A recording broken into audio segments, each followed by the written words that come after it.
क्या जानते हैं. Let's begin with taking up. Let's begin with Joel Mokyr. How many of you know Joel Mokyr and who can summarize his work? I mean, we don't have to go into details. ज़रूरी नहीं, काम तो बहुत ज़्यादा है. ज़रूरी नहीं कि हम सारा summarize कर सकते हैं. But let's at least try and get a brief idea of what his main contributions are. Anybody, folks? बताइए. जी, hello. कोई बोलेगा कि नहीं, या मैं ही बोलूं? यार अकेला मैं तो नहीं बोल सकता. That's not fair. आइए जी, कौन है सर जी? आप फहीम. अगर आप पहले थोड़ा सा ब्रीफ करेंगे तो ये इंशाल्लाह ताला आ रहे हैं, ये बोलेंगे इंशाल्लाह ताला. यार कौन सी बात कर रहा हूं, 3 बंदों को नोबेल मिला. एक जोल मोकिर, एक वो फिलिप एगियन, एक वो जो Howitt. Aghion and Howitt are basically collaborators. They worked on things together, and their work in growth theory, their work follows from Robert Lucas and Paul Romer's work, which is endogenous growth theory. तो उसमें है, और it follows Schumpeter on creative destruction. अब ये linkages बहुत जरूरी हैं, क्योंकि इंटेलेक्चुअल्स हमारे मुल्क में तो हम कदर नहीं करते इंटेलेक्चुअल कंट्रीब्यूशंस की. गोरा बहुत कदर करता है, यहूदी बहुत कदर करता है कि कंट्रीब्यूशन. मेरे ख्याल में से मोकिर तो यहूदी, I don't know but Aegon the others, शायद हावर्ट भी यहूदी है. अब मसला ये है जी कि उन्हें वो लोग तो कंट्रीब्यूट इसको रिकग्नाइज करते हैं कि कंट्रीब्यूशन है.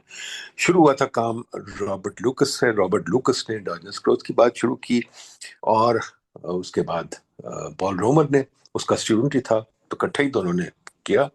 रोमर का थीसिस था, लूकस की डायरेक्शन थी, और जो उनकी फंडामेंटल इंसाइट थी वो ये थी कि हम लोग, because we are sown to differential calculus, we used to want to optimize everything. Because we wanted to optimize everything, we had a growth theory based on very smooth curves. Production function where everything was very smooth. तो वो जो था smoothness के लिए और optimisation के लिए, we had decreasing costs. Decreasing cost industry थी, एंड वी थॉट कि एवरीथिंग वो बेसिकली मैल्थूस के काम से था थोड़ा बहुत, कि जी हर चीज की एक हद होती है, और हद का मतलब ये है कि जैसे आप चीजें बेहतर करते हैं तो आपकी डिक्लाइनिंग मार्जिनल प्रोडक्टिविटी आ जाती है और आप वहां फंस जाते हैं. But then Robert Lucas and Paul Romer challenge this, and they said नहीं, you can get increasing returns to scale. How can you get increasing returns to scale? You can get increasing returns to scale because people do have knowledge. Does mean something. Knowledge is not static. Knowledge means you can shatter the frontiers of nature and you can produce more. अच्छा, ये उनकी fundamental insight थी. अब इन 3 बंदों ने उस काम को आगे बढ़ाया.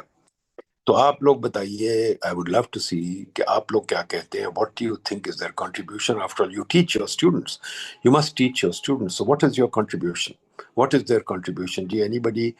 let's take, as I said, one at a time. Let's take Mokyr, or we can take, well, the two we can take together. वो जो अपना है, क्या कहते हैं, Howitt and Agian, we can take together. But basically, let's look at the 2 teams. One is Mokyr and the other side. Mokyr is an economic historian. Yeah, these 2 guys are much more, इनकी किताब भी है, they are much more theorists. They more, they develop mathematical models. तो ये situation है. अब let's see if anybody can take over and start. Ji, anybody, folks, आइए join the discussion. अकेला तो बड़ा अजीब लगता है. चले मौके पे मैं कहता हूँ, मौके पे देखिए जी, मौके की जो फंडामेंटल कंट्रीब्यूशन है उसने, again leading on from Robert Lucas and Paul Romer, he has identified economic growth. He has identified scientific and technological contributions that will increase growth. And all this goes back to the Industrial Revolution. कि जी Industrial Revolution जैसे कि Industrial Revolution was probably the in the world. ठीक है, उसमें क्या था industrial revolution में कि इंडस्ट्रियल रेवोल्यूशन से पहले हमारे आबाद जो थे सारे बहुत गरीब रहते थे, इन द सेंस कि उनके पास, बेचारों के पास कुछ भी नहीं था. उनकी जितनी बाजुए जान थी वही काम कर सकते थे, बहुत से बहुत घोड़ा और हल चला लेते थे, बट उसके अलावा उनके पास कुछ नहीं था. Industrial revolution brought in the chemistry and the petroleum economy. First steam, then petroleum and chemical economy, and then we got into all kinds of other things. And then after all, we graduated into the digital and the अब now artificial intelligence economy. तो जो fundamental proposition ये थी कि जी ये technological change बड़ा rapidly आ गया। 1800 के बाद अगर आप देखें जीडीपी ग्रोज वेरी रैपिडली। 1800 से पहले GDP per capita remains flat, and लोग गरीब गरीब गुरबाई रहते थे। Even for example King Henry the eighth had no heating, had no air conditioning. He had to go to the toilet outside. या उसका अंदर टॉयलेट गंदा सा होता था। तो it was, palaces were cold horrible places, they look nice now but imagine living in them। तो 1800 के बाद एवरीथिंग इम्प्रूव्ड, एयर कंडीशनिंग भी आनी शुरू हो गई, एवरीथिंग एंड एवरीथिंग में। तो इसको कहते हैं हॉकी स्टिक ग्राफ, वे सडनली 1800 के बाद शूट्स अप। तो उसके अंदर कन्वर्जेंस वगैरह भी आ गई जो लोकस ने शुरू किया था। बट अब मोकिर ने आके जो तहकीक की कि जी जब हिस्टोरिकल की, जो पहले नॉर्थ ने भी की थी कि जी इंडस्ट्रियल रेवोल्यूशन क्यों बरतानिया में आई, हम जैसे बेवकूफ लोग यहाँ बैठे हुए क्या कर रहे थे सिवाय खेती बाड़ी और हगने के, और हम क्या करते थे? We are so bloody stupid, we did nothing but they did something. क्या था वो? तो they were trying to discover कि कहाँ से आई चीज। तो उसमें फिर बहुत लोगों ने काम किया, नॉर्थ ने का इंस्टीट्यूशन बनी। फिर ये मोकिर ने आके बताया कि जी ये टेक्नोलॉजिकल इनोवेशन वगैरह बहुत इंपॉर्टेंट थी, institutions led to the technological innovation. Technological innovation Mokyr का जो बहुत इंटरेस्टिंग जो एक थीसिस है वो बड़ा मजेदार है कि जी रिपब्लिक ऑफ लेटर्स। वो क्या था कि जब ये जंग कर रहे थे, अपने बादशाह शादशाह सारे जंग कर रहे थे, क्रूसेड्स पे जा रहे थे, और फिर आपस में नेपोलियनिक वॉर्स हो रही थी, ये सब कुछ हो रहा था। तो साइंटिस्ट गैलीलियो टाइप लोग, वो साले न्यूटन टाइप लोग, या साले जो भी हैं ये अपने कोपरनिकस वगैरह, इधर उधर बैठे हुए तो ऑल ओवर यूरोप उनके लोग लड़ रहे थे, जंगें लड़ रहे थे। बट वो एक दूसरे को चिट्ठियां लिख रहे थे। न्यूटन चिट्ठी लिख रहा था लाइब्निट्ज को, मैंने कैलकुलस बना लिया। वो सारा लिख रहा था कोपरनिकस को कि मैंने टेलीस्कोप पे ये कर दिया। वो फलाने ऐसी बातें कर रहे थे। That was called the Republic. कहता है ये रिपब्लिक ऑफ लेटर्स थी। कहता है जब वो जंगें कर रहे थे ये लोग बैठे अपना क्या कहते हैं, साइंस को बढ़ा रहे थे आगे। साइंस को कैसे बढ़ा रहे थे? आप लोग आज ईमेल करते, पेपर्स छापते, वो लेटर्स के थ्रू, लेटर्स उनके पेपर्स ही थे जो बाद में पेपर्स बन गए। उसके थ्रू वो एक दूसरे से कम्युनिकेट करते थे और एक दूसरे को से चीजें सीखते थे। और एक बंदा लेटर लिखता था, दूसरा उसकी जब वापस कुछ लिखता था तो उसकी कुछ आगे बात चल गई होती थी, रिसर्च बढ़ गई होती थी, दरियाफ्त बढ़ गई होती थी। तो करते करते वो आ गए स्टीम इंजन पे। फिर उसके बाद क्राफ्टमैन वगैरह भी आ गए, चलो उसको छोड़े। पर स्टीम इंजन पे जब आ गए उसके बाद फिर वो आ गए और चीजों पे, रेलवे पे आ गए, रेलवे से आगे चले गए। फिर उन्होंने पेट्रोल डिस्कवर कर लिया, फिर वहां से वो गैसोलीन से लेके उन्होंने बिजली डिस्कवर कर ली, वगैरह वगैरह बातें बढ़ती गई। ठीक है। तो वो कहते हैं ये रिपब्लिक ऑफ लेटर्स बड़ा इंपॉर्टेंट था because this was the beginning of the scientific revolution. It didn't happen any in any one country but it happened all over Europe through the scientific communication. ठीक है। Despite the fact that these guys were not there. फिर printing press का भी role आ जाता है, इस किस्म की चीजें। उसके साथ ही वो McCloskey who I think equally deserve the Nobel, उसका ये था कि it's not just a scientific thing, there is also cultural difference.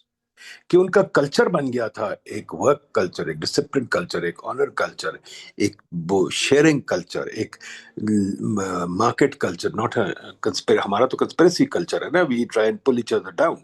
उनका कल्चर और है। ठीक है। तो ये जो बातें उन्होंने सबने की और बनाया चीज, तो उससे वो कहता है ये हुआ। तो his Republic of letters his thing.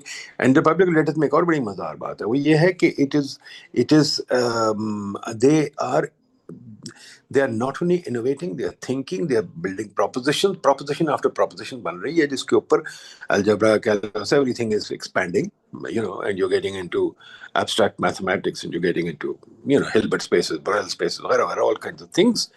उसके अंदर फिर वो क्या करते हैं कि एक और चीज थी कि उनकी साइटेशन कल्चर बन गया। और वो citation culture then really began to develop people who were innovators and scientific geniuses। ठीक है। अब but the more important thing is a network effect। They developed things in networks।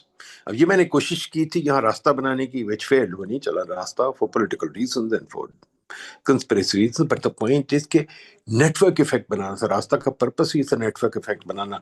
पर वो मैंने अब रियलाइज किया, it was a mistake. It can't be forced, it has to be voluntary, it has to be क्या कहते हैं, not force, it has to be developed through your own desire to do something creative and great. ठीक है, वो नहीं था हमें, तो वी डिडंट डू दैट। ठीक है जी। अब वो उन लोगों ने वो कर लिया बिकॉज इट वाज वॉलंटरी, उसमें कोई पैसे इन्वॉल्व नहीं था, कोई हुकूमत इन्वॉल्व नहीं थी, वो क्यूरियस लोग थे, उन्होंने बना लिया। But the network effect is important because no one person could do it. Yes there were heroes in that, like Newton, Leibniz वगैरह वगैरह वगैरह, बट हर किसी का काम अगर आप बैठ के स्टडी करें तो वो एक किस्म का बिल्ड तो नीचा था। तो it's the network that created the growth. तो ये मोकर की कंट्रीब्यूशन थी ना। उस पे एगियन हार्वर्ड कोई बोलेगा जी, प्लीज बोलिए। Ali Kamal, why don't you take over now? Ali Kamal, Ali don't hide, take over. नहीं सर, मैं हाइड नहीं कर रहा। आपने अच्छा इंट्रोडक्शन दे दिया। एगियन वगैरह के ऊपर तो मैं नहीं बोल सकता, वो बहुत बड़े हैं मुझसे। बट बट मेरे दो तीन क्वेश्चन से, प्लस साले is here as well. We have been discussing this at Nobel Prizing for saying that innovation provides the impetus for further progress. लेकिन उसकी जो है they hold on कि it can be destructive. Basically तो ये इनका contribution है कि डिस्ट्रक्टिव हो नहीं, सकती है। जी क्रिएटिव की जो कॉन्सेप्ट है ना वो डिफरेंट है। जी क्रिएटिव एक्सप्रेशन टम्पटर का कॉन्सेप्ट था, और वो कॉन्सेप्ट सिंपल है यार, कि ह्यूमन बींग्स डाई, लोग बुढ़े हो जाते हैं, मर जाते हैं। हम्म ठीक है, तो मरते हैं लोग। ठीक है, और मरते हैं तो जवानों को रास्ता भी मिलता है, जवान भी आ जाते हैं। तो वो यही कहते हैं कि industry can also die, and when जी industry dies it is creative because नहीं, और इंडस्ट्री जो मरती है उसके साथ ही क्रिएटिव डिस्ट्रक्शन होती है। इंडस्ट्री मर जाती है तो कोई नई चीज आ जाती है। ये नहीं, ह्यूमन बीइंग की जो एनालॉजी यहाँ खत्म हो जाती है। It's not as if my death will depend on your, नहीं, एनालॉजी ये है कि जब मरती हैं ये कंपनीज, कोई भी कंपनी मरती है तो ये नहीं कि कंपनी मर जाती है उसका ह्यूमन कैपिटल कहीं और चला जाता है। जैसे कि अगर आप सोचें तो पुरानी कंपनी थी कौन सी, मैं बताऊं आपको, ये जो काफी कंपनी जो मर गई हैं, फॉर एग्जांपल ये जो जब शुरू शुरू में नेटवर्क कंपनीज आई थी, मेल कंपनीज आई थी, अमेरिका ऑनलाइन आया था, वो मर गई। ठीक है, तो बड़ी बात नहीं, वो मर गई, कोई बात नहीं, बट उनके ह्यूमन कैपिटल जाके नई कंपनी तो बना ली। तो एग्जैक्टली। मैं अगर वो मरेगी तो कुछ और निकलेगा। अनफॉर्चुनेटली मसला ये है कि हम यहाँ मरने ही नहीं देते कंपनीज को। हमारी वो बुढ़ी बैठी हुई है, पीआईए भी, हमारी ये सारी फर्टिलाइजर कंपनी बैठी हुई है, हमारी कार कंपनी सब बैठी हुई हैं, बिकॉज हम कहते हैं इनको मरने ही जाए तो ये वर्कर्स खत्म हो जाएंगे। नहीं यार, वर्कर कहीं और चले जाएंगे, इनको मरने दो। तो वो कहता है दो चीजें, हार्वर्ड कहते हैं, one is creative distraction, because ये चीजें कई दफा मरनी चाहिए चीजें, और वो जी मरेंगी उनमें से कुछ निकल आएगा, ये नहीं कि कुछ नहीं निकलेगा। नंबर दो, उनकी जो बात है, दूसरी बड़ी मजेदार बात है, वो एंटरप्रेन्योरशिप, कि business doesn't mean anything.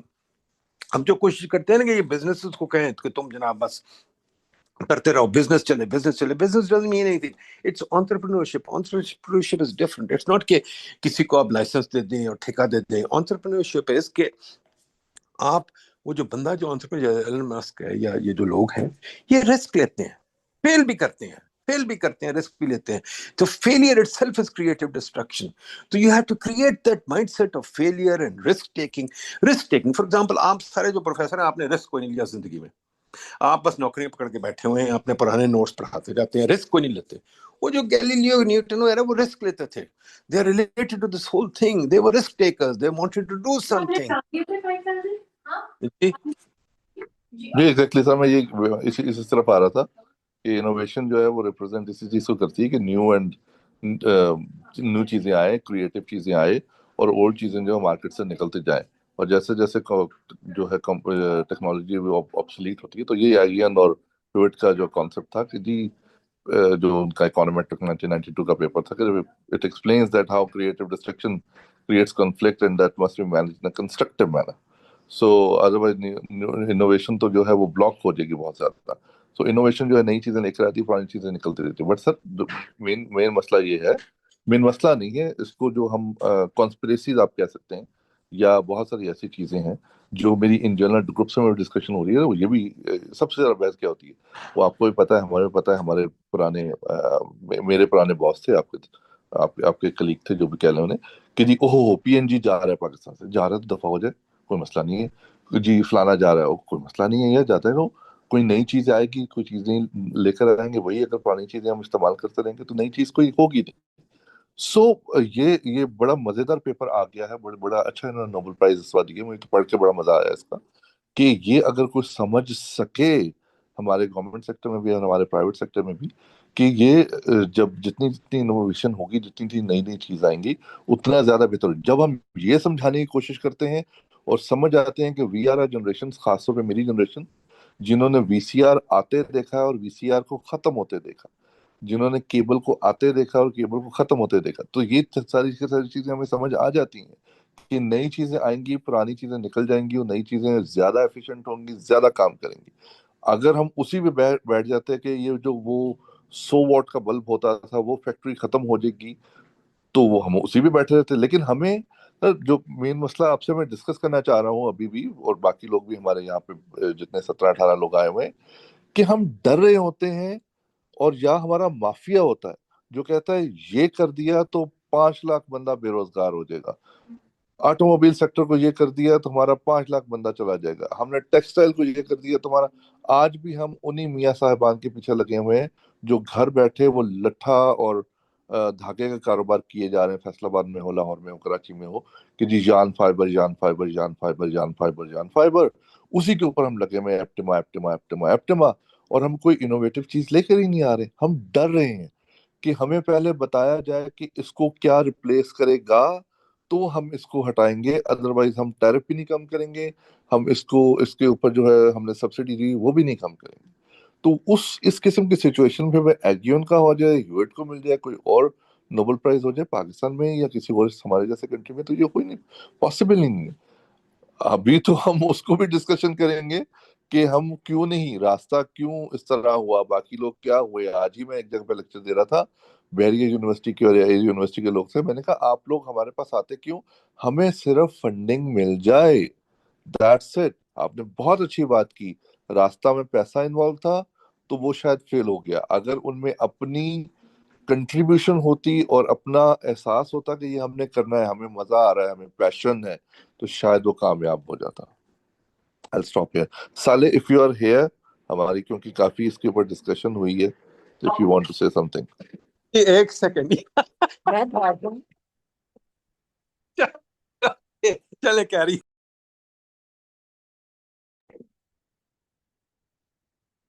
Sir की होया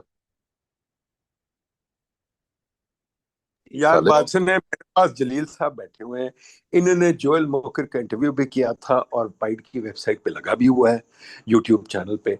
इनको मैं कह रहा था 2 लफ्ज कह दें उसके बारे में, तो ये कतरा रहे हैं, जरा आप इनको परसुएड करें ना, 2 लफ्ज बोल दें। सर नहीं, इनको परसुएट करें बाकी, क्योंकि we want to listen to everyone, किसको? और जो मैं तो बात बात जानते हैं कर वो तो बहुत अच्छा है। अली, अस्सलाम वालेकुम, क्या हाल चाल है? ठीक हो? बंदा बैठा है। वालेकुम अस्सलाम, जलील कैसा है? बिल्कुल ठीक ठाक, फर्स्ट क्लास। यार मैं सुन नहीं रहा हूँ कि तुम लोग क्या बात, मुझे अभी नदीम साहब अपना फोन पकड़ा के चले गए हैं। तो तू छोड़, जोल मोकर का तूने इंटरव्यू किया था, बोल जो तूने इंटरव्यू किया था। यार जोएल मोकेर के साथ जो मेरी बात हुई थी ना, तो उसको मैंने कहा था कि मैं पाकिस्तान को रीसेट करना चाहता हूँ। तो मैं पाकिस्तान के साथ क्या ऐसा काम करूं कि पाकिस्तान रीसेट हो जाए। तो उसने कहा था कि नहीं हो सकता, पाकिस्तान मतलब ऐसे ही चलता रहेगा, ऐसे ही चलता रहेगा। तो उस पे अब उसने जो स्टोरी सुनाई थी मुझे, उसने कहा था कि यार कि तुम लोगों के ना कल्चर का मसला है। कहता है कि हम लोग जो यूरोपियंस हैं ना, हम लोग क्या करते हैं कि हम यूरोपियंस एक से दूसरी जगह पे बहुत जल्दी एडजस्ट हो जाते हैं, और आप लोग ना बहुत जल्दी जल्दी एडजस्ट नहीं हो सकते। मतलब आप लोग ना मोबिलिटी बहुत कम है। तो मतलब वो सिंधी पठान के साथ नहीं मिलता, पठान पंजाबी के साथ नहीं मिलता, पठान उसके साथ आपकी लैंग्वेज बदल जाती है। तो ये 2-3 चीज़ें ऐसी हैं कि जो कि आपकी ना तरक्की में ना बहुत ज़्यादा, वो डेवलपमेंट में ना बहुत ज़्यादा रुकावट बनती हैं।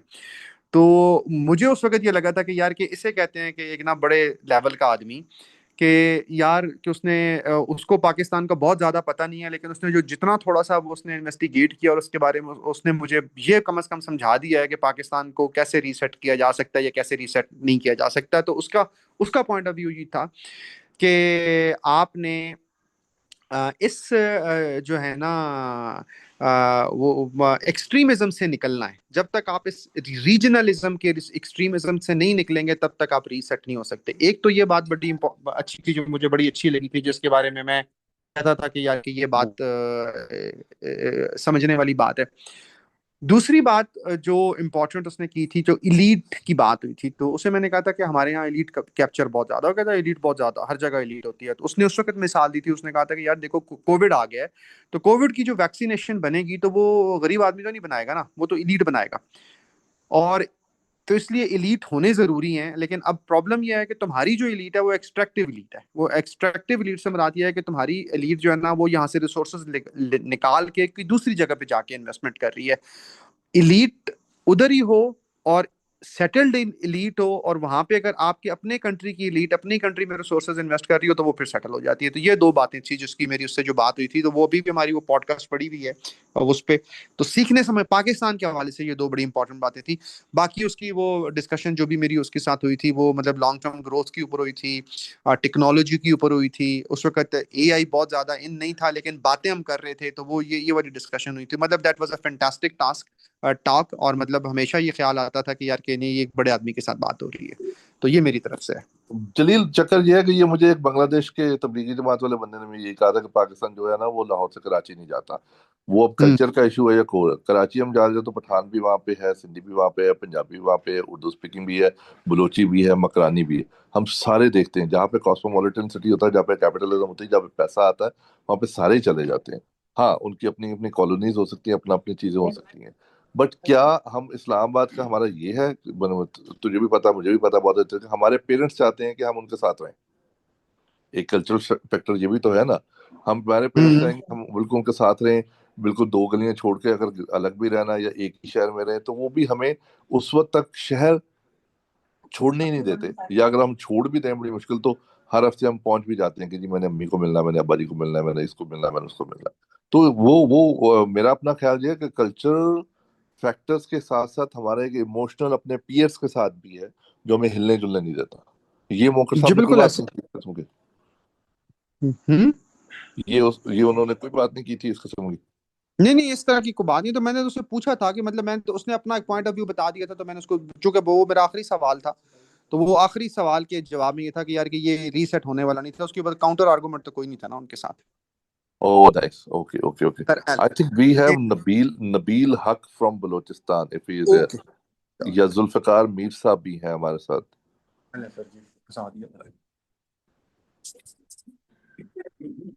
जी नबील।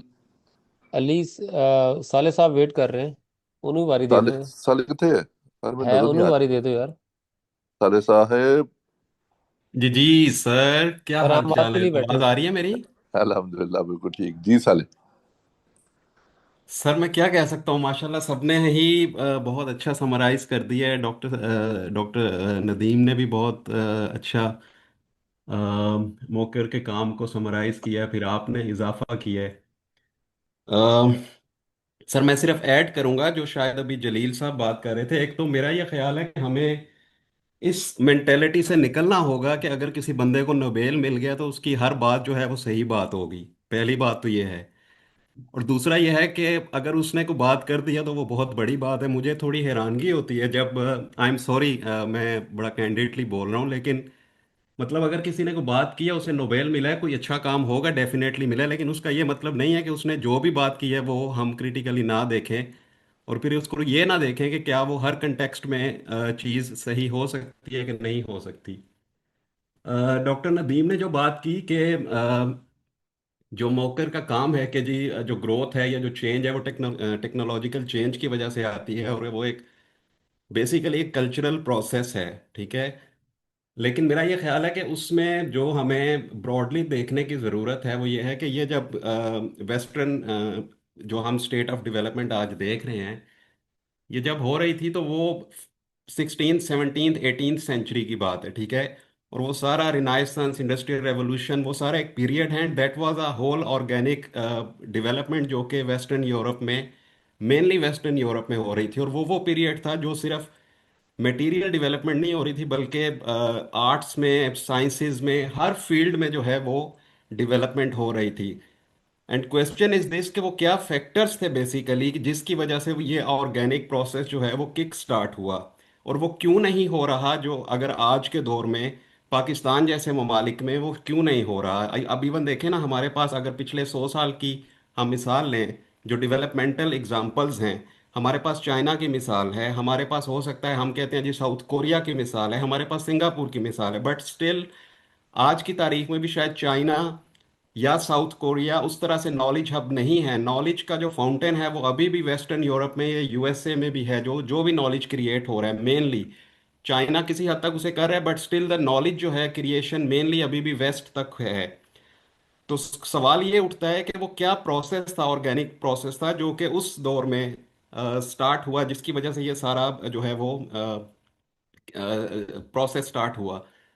तो उसको बेसिकली मोकर ने अपनी जो किताब शायद उस वो है उनकी जो कल्चर ऑफ ग्रोथ है, एक तो वो जिस तरह डॉक्टर नदीम ने बिल्कुल सही कहा कि ग्रोथ बेसिकली जब जो हम इकोनॉमिक्स में पढ़ते हैं, हम प्योरली उसे इज एन इकोनॉमिक प्रोसेस पढ़ते हैं कि जी जीडीपी बढ़ गया है और वो मेजरेबल है। Mokyr said that no, it's basically a cultural process. Cultural process ये है कि growth is basically part of your culture. आप उसको और वो स्टार्ट होता है once you start the thinking about the change, और वो थिंकिंग की फ्रीडम से आती है। आप देखें जो उस वक्त का वेस्ट था 16th 17th सेंचुरी में, उस वक्त बेसिकली ये वो टाइम था जब फिलोसोफर जैसे मैक्स वेबर थे, उन्होंने ये जो कैपिटलिज्म और प्रोटेस्टेंट एथिक इस तरह की किताबें हैं, फिर उधर डाविंची लियोनार्डो डाविंची आर्ट्स में थे, ये सारे ऑथर्स उस वक्त ये पैदा हुए थे। फ्रांस में बड़े बड़े फिलोसोफर पैदा हुए, जर्मन में फ्रीड्रिश नीचा जैसे फिलोसोफर्स का काम है, और ये सारा ऑर्गेनिक प्रोसेस था जो कि एक कंबाइंड एफर्ट थी। ये सिर्फ ये नहीं था कि उस वक्त के सिर्फ इकोनॉमिस्ट जो है वो सोच रहे थे कि जी हमने जीडीपी बढ़ाना है, प्लस हमें ये भी देखना चाहिए कि वो वेस्ट सिर्फ जो मोबिलिटी की बात की है कि जी हम पाकिस्तान से इधर नहीं जाते, पाकिस्तान में हम लाहौर से कराची नहीं जाते, लेकिन आप ये देखेंगे उस वक्त का जो वेस्ट था, जो जॉन मोकर ने भी कहा कि जो मेन ट्रिगर था that was the ship building. जो यूके में या फ्रांस में या जर्मनी में ये चीज़ हुई जिससे बेसिकली कॉलोनाइजेशन भी स्टार्ट हुई। हमें इस चीज़ को भी देखना चाहिए कि वो एक पूरा प्रोसेस कॉलोनाइजेशन का भी स्टार्ट हुआ that basically fuelled the whole material development in the West. और जब वो फ्यूल प्रोवाइड हुआ then they further did the innovation.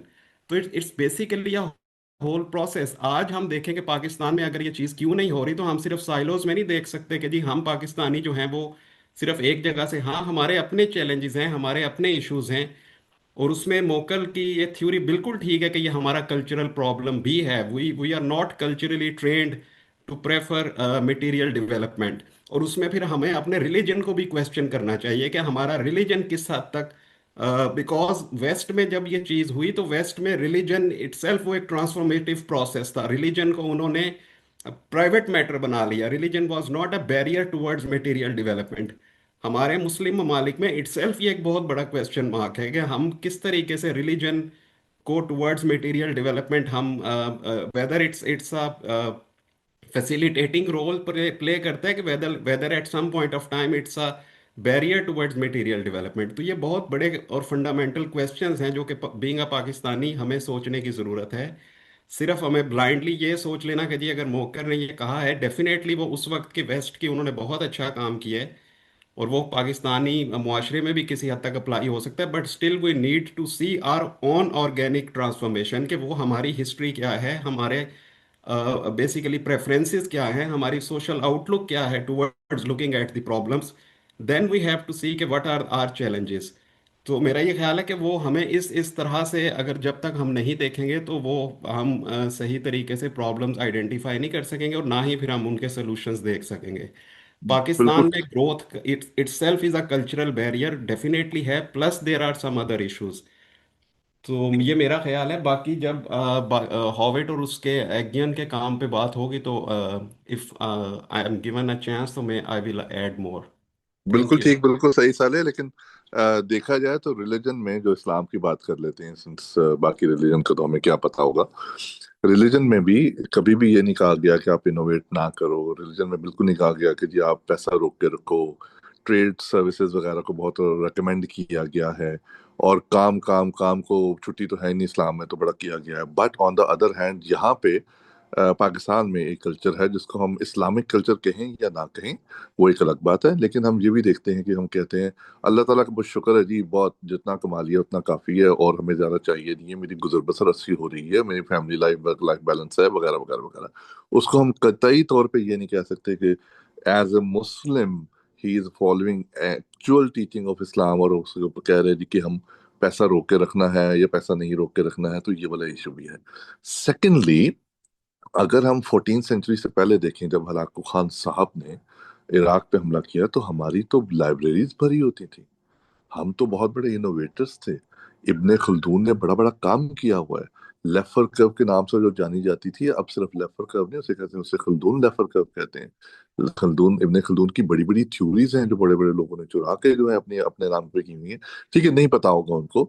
Adam Smith के भी बारे में भी कहते हैं कि एडम स्मिथ ने बहुत सारी थ्योरीज जो थी वो बड़ी कोहेरेंट है, which Ibn Khaldun have already said it. हजूर अकरम सल्लल्लाहु अलैहि वसल्लम ने कुछ ऐसी बातें की थी जो हदीस और सुन्नत से पूरी होती हैं, जो अच्छी खासी थ्योरीज हैं इकोनॉमिक्स की। सो कभी भी हमें, अगर हम 7th सेंचुरी से 14th सेंचुरी तक देखें, हलाकू खान से पहले पहले, तो मेडिसिन में भी, फिजिक्स में भी, केमिस्ट्री में भी, इकोनॉमिक्स में भी, फिलोसफी में भी, सोशियोलॉजी में भी, पॉलिटिक्स में भी हमारे ठीक ठाक साइंटिस्ट, हमारे ठीक ठाक जो है वो सोचनदान, मतलब वो सोचने वाले बंदे, वो वाले आए थे। सर उसके मैं बाद सिर्फ एक बात वो कहूंगा आया। कि सॉरी सॉरी आपकी बात काट रहा नहीं हूँ, नहीं, आई एम बिल्कुल रियली ठीक है। सॉरी। नहीं नहीं नहीं मेरा नहीं। ये ख्याल है कि जब हम बात करते हैं ना हमारे, दैट वाज नॉट हमारे, that was basically in the Arab world. True. ठीक है, हमारा true. Basically we are first the residents of Indian subcontinent who are following Islam as a religion, right. True. हमें ये पहले देखना है कि इंडियंस जो हैं यहाँ पे, what is their organic structure. और यही जॉन जॉन मॉकर का मेन थीसिस है। बेसिकली अगर वो देखे ना कि यूरोप, जब वो यूरोपियन सिविलाइजेशन की बात करता है और वो उसको ग्रोथ है, कल्चरल चेंज, उसने तो उनकी हिस्ट्री को एक्सप्लोर किया। ही इज बेसिकली या इकोनॉमिक हिस्टोरियन, जहां तक मैंने इस बार पढ़ा है। वैसे ही ठीक है, तो वो कोई स्ट्रिक्टली लूकास की टर्म में या रोमर की तरह से ग्रोथ इकोनॉमिस्ट नहीं है। He is basically an economic historian, जो देखता है कि इकोनॉमीज या वेस्टर्न यूरोप में जो एवोल्यूशन हुआ है वो किस तरीके से हुआ है, इकोनॉमिक ट्रांसफॉर्मेशन क्या हुई, and what were the underlying factors, whether they were economic factors और देवर कल्चरल फैक्टर्स। कल्चरल का मतलब है उसके बिहेवियर्स हैं, उनका थॉट प्रोसेस है, उनकी आउटलुक है टुवर्ड्स देयर लाइफ्स। अब जब हम being a Muslim, Indian Muslim, जब मैं लाइफ की बात करता हूं तो in my perspective life after death has a very significant role मेरे लिए। लेकिन वेस्ट में there was not such thing at that time. ये पहला बेसिकली ट्रांसफॉर्मेशन थी। अगर आप मैक्स वेबर की राइटिंग्स पढ़े, जो उस वक्त ही वाज अ सोशियोलॉजिस्ट, तो उनका बेसिकली ये था कि their outlook towards the world perspective change हो गया। Then they started exploiting their material resources, which in turn resulted into economic growth. Plus फिर वो कॉलोनाइजेशन का प्रोसेस भी है। तो वो आपकी बात ठीक है, रिलीजन नहीं रोकता हमें। मैं I agree with you, but still आप प्लीज कंटिन्यू करें sir, I am really sorry. नहीं नहीं नहीं, बिल्कुल ठीक है। मैं नहीं, अच्छी इंटरवेंशन थी आपकी जी। और कोई जी? जुल्फकार मीर साहब, अमान आरिफ साहब। जी, मैं इसमें ऐड कर रहा हूँ। मेरी आवाज़ क्लियर आ रही है? जी जुल्फकार साहब, बिल्कुल आ रही अच्छा, मैंने जो अभी तक ऑब्जर्व की, अभी जो बातें हो रही हैं, हम ज़्यादातर मेरे ख्याल में हिस्ट्री की बातें करते हैं, और वो हम एप्लीकेशन की बात ही नहीं करते। तो वो, अभी मुझे कहीं कोट मिला तो मैंने वो कोट बल्कि एक ग्रुप में शेयर भी किया था लास्ट वीक, कि वो नॉलेज जिस पे कोई एक्शन ना हो, वो उस ट्री की तरह है जिस पे फ्रूट नहीं होता। तो हम है। ये बातें करने से, वो कहते हैं ना कि it is easier to be wise after the event, कि वक्त गुजर जाए तो फिर बंदे को समझ, तो हर बंदे को समझ आ ही जाती है। तो बात हमने ये करनी है कि वो क्या चीजें हैं जो हमने इतना पढ़ लिया है, इतना कुछ हमने गेन किया है, या जो भी हमने लेसन्स हिस्ट्री से लिए हैं, उनको हमने एक्शन में कैसे लेकर आना है। अगर कोई इसमें कोई रुकावटें हैं तो उन रुकावटों को कैसे हमने दूर करना। तो हमें वो चीज़ें देखनी पड़ेंगी कि हम बजाय एक्सक्यूजेस करने के, कि वो रुकावट आ गई है तो ये काम नहीं हो सकता, या वो फलानी जो वो जो ऑर्गेनाइजेशन है या इंस्टीट्यूशन है वो प्रॉब्लम खड़ी कर रहा है। तो हमें ये देखना कि वो क्या चीज़ें कि जिनमें ये चीज़ें ये ना नहीं होंगी तो हम उसमें एक्शन ले सकते हैं। मैं आपको एग्जांपल देता हूँ कि एक बहुत बड़े हमारे सेठ हैं यहाँ पर पाकिस्तान के अंदर, मैं उनका नाम नहीं लेता, और उनकी बहुत बड़ी इंडस्ट्री है। अब वो उन्होंने एक नई एक अपनी वो ऑर्गेनाइजेशन ओपन की। वो क्या थी, गेमिंग, कि उन्होंने उन्होंने फैसला किया कि वो गेमिंग के अंदर ना डेवलपमेंट करें। उन्होंने टीम हायर की, और टीम को हायर किया तो उसको उन्होंने एक फिक्स सैलरी पे रख लिया, और ये वो कंपनी जो है उसमें काफ़ी ग्रोथ आ गई और काफ़ी हाईली प्रॉफिटेबल हो गई। अब बजाय वो जो सेठ हैं वो उनकी सैलरीज को इंक्रीज करें, और ये बजाय इसको इस पे वो इसको समझें कि ये जो ग्रोथ है ये एम्प्लॉयज़ की वजह से है, वो बजाय उसके करने के वो क्या हुआ कि एक दिन उन्होंने जो सैलरी 4-5 साल वो उनका वेंचर चलता रहा। एक दिन क्या हुआ कि जब ऑफिस में आया तो सारे वो जो एम्प्लॉयज़ थे वो किसी और कंपनी को ज्वाइन कर चुके थे। अब इसकी रीज़न क्या है कि हम स्किल को प्रमोट नहीं करते हैं। और जहाँ तक इस्लाम की बात है, अभी रिसेंटली मैं पढ़ रहा था, बल्कि मुझे किसी ने बुक दी थी तो मुझे फिर चांस हुआ कि मैंने अभी रिसेंटली पढ़ी है। इस्लाम तो स्किल और इन्वेस्टमेंट की बात करता है, जिसमें हम मुदारबा को अब ले लें। वो क्या चीज़ है, वो कहता है एक बंदे की स्किल है, दूसरे की इन्वेस्टमेंट है, और उनमें एक रेशो सेट सेट हो जाती है। उस रेशो के अकॉर्डिंगली प्रॉफिट जो है डिस्ट्रीब्यूट होता है। तो इस्लाम तो बात करता है स्किल को प्रमोट करने की, वो इंटरप्रेन्योरशिप की बातें करता है। तो हम इंटरप्रेन्योरशिप को क्यों नहीं प्रमोट करते हैं, जबकि मैंने अभी ये जो नोबेल प्राइज मिले हैं मैंने इनको रीड नहीं किया है, लेकिन जो उनका टाइटल है उससे मैं बात को इजीली अंडरस्टैंड कर सकता हूँ। वो टेक्नोलॉजी की बात कर रहे हैं। आज का जो टेक्नोलॉजी है, वो आप टेक्नोलॉजी क्या, वो आपकी इंडस्ट्री के अंदर इनोवेशन क्रिएट करती है, उससे आपका जो ग्रोथ, उससे ग्रोथ क्रिएट होती है। तो हम उन लोगों को, चले आप एक बंदा कहता है मैं जॉब कर रहा हूँ, मेरी जॉब है, लेकिन चले आप उन लोगों को क्यों नहीं प्रमोट करते हैं जिनके पास स्किल है, ताकि वो इंटरप्रेन्योरशिप के अंदर आए, जैसे जिसमें आप स्टार्टअप्स की बात कर सकते हैं। तो हम इस तरफ तो कुछ सोचते नहीं है, ना बात करते हैं, बल्कि कोई बंदा स्किल वाला मिल जाए तो हम पूरी कोशिश करते हैं कि उसको अपना मुलाजिम बना लें और उसको अपने अंडर दबा लें। और ये वो कल्चर है जो हमारे अंदर, कंट्री के अंदर है। और मेरे ख्याल में इस थिंकिंग को खत्म करने से किसने रोका है हमें? हमने खुद बना के रखी हुई है। तो ये वो चीजें हैं जो हमारे इस कंट्री के अंदर जो इंटरप्रेन्योरशिप है, मैं सिर्फ इंटरप्रेन्योरशिप पे ही रहूंगा मैं, ताकि ये जो टॉपिक है अ, वो कभी उसका स्टैंडर्ड डेविएशन इंक्रीज ना हो जाए, फोकस एक तरफ रहे। तो दैट इज द केस कि अगर हम सिर्फ इंटरप्रेन्योरशिप को प्रमोट करें, और आजकल तो ये this is the right time कि हम इसको हम प्रमोट करें, ताकि जो नए जो लोग नए आ रहे हैं जिनके पास स्किल है लेकिन उनके पास इन्वेस्टमेंट नहीं है, उनको हम फंड करें, तो वो डेफिनेटली वो सक्सेसफुल हो सकते हैं वहां पर। तो अगर हम ये वाली एग्जांपल्स कोट करें जिसमें एक्शन नजर आए, बजाय कि उसमें सिर्फ देखिए जी, नॉलेज फिर नॉलेज की गप्पे हों, बिल्कुल बिल्कुल कि मैं बड़ा, बिल्कुल। मतलब आपने बात हम्म, की कि मैं ये जैसे कि मैं बातें कर रहा हूं, मैं मेरी अंदर जो नीयत अगर ये हो कि देखें अगला बंदा मुतासर होगा मेरे नॉलेज से, तो अगर ये वाली नीयत होगी तो हम कभी भी कामयाब नहीं हो सकते। आप इसराइल को देख लें, हम इसराइल को गालियां देते हैं। आपके जितने भी ये फ्री लांसर हैं वो फाइवर को यूज करते हैं। फाइवर का ओनर कौन है? वो इसराइली है। आपकी मेडिसिन का ओनर कौन है? इसराइली है। अभी प्राइम मिनिस्टर जो इसराइल का, उसने कहा आपके हाथ में जो मोबाइल फोन है, जिस जिसके हाथ में मोबाइल फोन है, तो आप समझ लें आपके पास इसराइल की कोई एक डिवाइस है, उसके अंदर सॉफ्टवेयर लगा हुआ है, वो इसराइल ने बनाया हुआ है। तो वो लोग काम करते हैं, ऐसे ही उन्होंने तरक्की तो नहीं की हुई। हम तो उनको एक देखें, जो रिलीजियस डिस्कशन है ना, वो बंदा करे जिसका जो रिलीजन के ऊपर रियल सेंस स्कॉलर हो। तो वो हम हमें रिलीजन को उधर ले जाते हैं जहाँ रिलीजन में, मतलब हम रिलीजन को उधर ले जाते हैं जहाँ झगड़ा होता है। हद तक सारे रिलीजन अमन की बात करते हैं और हम अमन की बात नहीं करते। मैं उस तरफ नहीं जाता। तो मेरा जो अभी टॉपिक है वो यही है कि हम नॉलेज में इंटरप्रेन्योरशिप को यूज करें और इंटरप्रेन्योरशिप को प्रमोट करें, सो दैट नॉलेज के अंदर एक्शन क्रिएट हो जाए। और जब एक्शन आएगा तो डेफिनेटली ग्रोथ डेफिनेटली आएगी उसमें।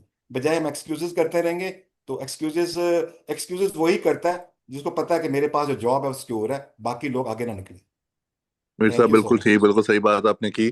द इशू इज कि जो नदीम साहब से भी मैं डिस्कस कर रहा था थोड़ी देर पहले, कि जो आगियाना ह्यूट ने कहा था कि जी नॉलेज जो है वो क्रिएट होगी, नई नॉलेज आएगी, नए इनोवेशन होंगे, नए इनोवेटिव आइडियाज आएंगे, पुरानी चीजें स्टॉक से निकल जाएंगी, नई चीजें उनकी जगह ले लेंगी, जो अभी हम देख भी रहे हैं। पहले हम ईमेल्स के थ्रू काम करते थे, अब हम फाइबर के थ्रू काम कर रहे हैं। तो ईमेल्स का जमाना निकल गया है, अब हम लोग फाइबर फाइबर खेल रहे होते हैं, व्हाट्सएप पे देख रहे होते हैं चीजें। ठीक है, यहूदी ने बनाई है, मुसलमान ने बनाई है, that's besides the point. But thing is कि नई चीजें आती जाएंगी, पुरानी चीजें जो, तो इनोवेशन जो है वो डिस्ट्रक्टिव होती है, लेकिन डिस्ट्रक्टिव होने के साथ साथ नई चीजें जब आती हैं तो लोग उनको अडाप्ट करते हैं।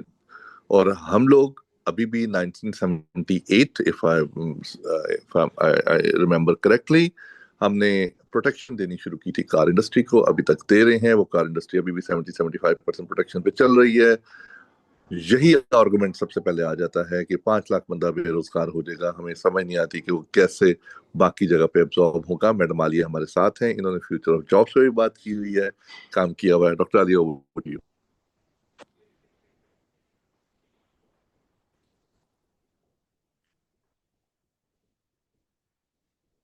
डॉक्टर आलिया। जी अली, सॉरी, जी मैम। मैंने म्यूट किया हुआ था तो एक सेकंड लगा। Okay, sorry. जी बस मैं तो वो जमाना याद कर रही थी जब ऑगमेंटेड सोलो ग्रोथ मॉडल मैं पढ़ाया करती थी मैक्रो की क्लास में, और उसमें वो जब नॉलेज और R&D को इंक्लूड करके न्यू ग्रोथ थियोरी इमर्ज हुई थी। तो बेसिकली ये एगियन और ह्यूविट का काम भी मैंने पढ़ाया हुआ है अपनी मैक्रो की क्लासेस में। तो सारा कुछ वो ऑब्वियसली लेबर और the combination of the labour and capital and knowledge, उसी से प्रोडक्शन फंक्शन जो है वो प्रोड्यूस करता है। तो हम सिर्फ इनोवेशन को अलग से तो नहीं देख सकते, हमें पूरा इकोसिस्टम देखना है जिसमें इनोवेशन फ्लरिश करती है। और मैं तो चूंकि एकेडमिशियन के एंगल से देखती हूँ कि मैंने ऑरिक्स भी देखे हैं अपनी यूनिवर्सिटी में भी, और भी यूनिवर्सिटीज में जिनकी सिंडिकेट्स पे मैं रही हूँ और वहाँ डिस्कशंस हुए हैं। तो मुझे लगता है कि वो जो एक नेक्सस है between the research that is carried on at the academic level, and then it is transferred to the industry for commercialization, उसके बगैर तो ये जो बात है सारी इनोवेशन की, वो इतनी आसानी से टेक ऑफ नहीं करेगी हमारे यहाँ। क्योंकि टेक्नोलॉजिकल इनोवेशन जो है वो जहां पर भी कमर्शलाइज हुई है उसमें एकेडमिक और इंडस्ट्री लिंकेज का बहुत बड़ा रोल रहा है। हमारे यहाँ एज यू नो के HEC ने भी कोशिशें की, लेकिन ये कमिटीज बनाने से तो नहीं होती ना, ये एकेडेमिया इंडस्ट्री कोलैबोरेशन। ये इसके लिए तो एक पूरा एक माहौल चाहिए होता है जो शायद कभी नर्चर ही नहीं किया गया हमारे यहाँ। और कुछ स्टेट की ओवरसाइट भी चाहिए होती है जो उसको प्रमोट करे और फैसिलिटेट करे। वो भी पॉलिसी मेकर्स ने उसके ऊपर कोई खास ध्यान नहीं दिया। और अब मैं आज वर्ल्ड बैंक IMF की मीटिंग्स में एक वो पर यैकॉब्सन लेक्चर होता है वो मैं सुन रही थी।